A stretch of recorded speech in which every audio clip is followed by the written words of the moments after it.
Well, the 2024 legislative session ends in less than 2 weeks, and lawmakers, they face deadlines this weekend to wrap up the biggest issues of the year. 12 News senior political correspondent Richard Lake joins us live now from the state capitol.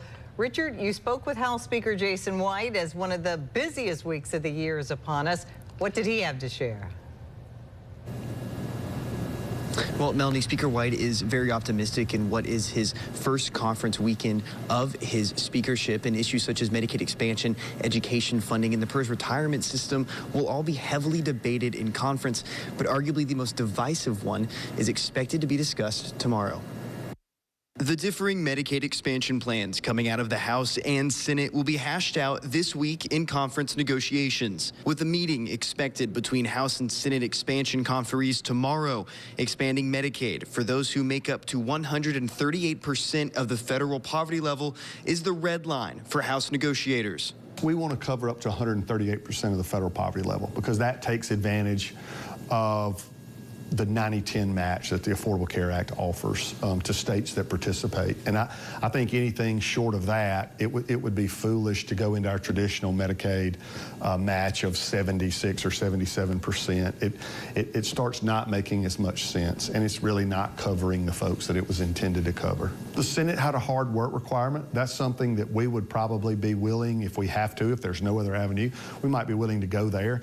If they will go to 138%, while we want to hold the House position, we're certainly willing to compromise if it makes sense. The House plan would cover roughly 200,000 Mississippians, while the Senate plan, which only expands Medicaid up to 99% of the federal poverty level, would cover roughly 40,000 individuals.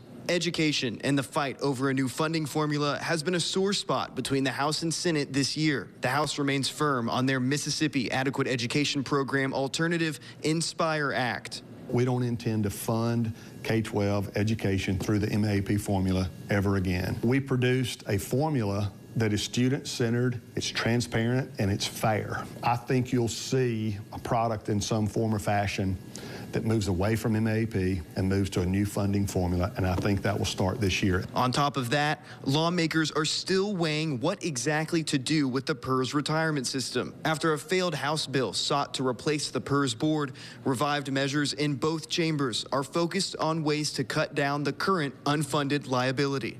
I would still like to see some form of compromise and potential settlement, if you will, of the PERS issue that seems to still be looming with us. We've passed a version, the Senate's passed a version, then we passed another one. So that's laying out there too, related to the funding of PERS. So that's another issue, that and the budget as a whole, that'll be consume a lot of brain power around here over the next few days.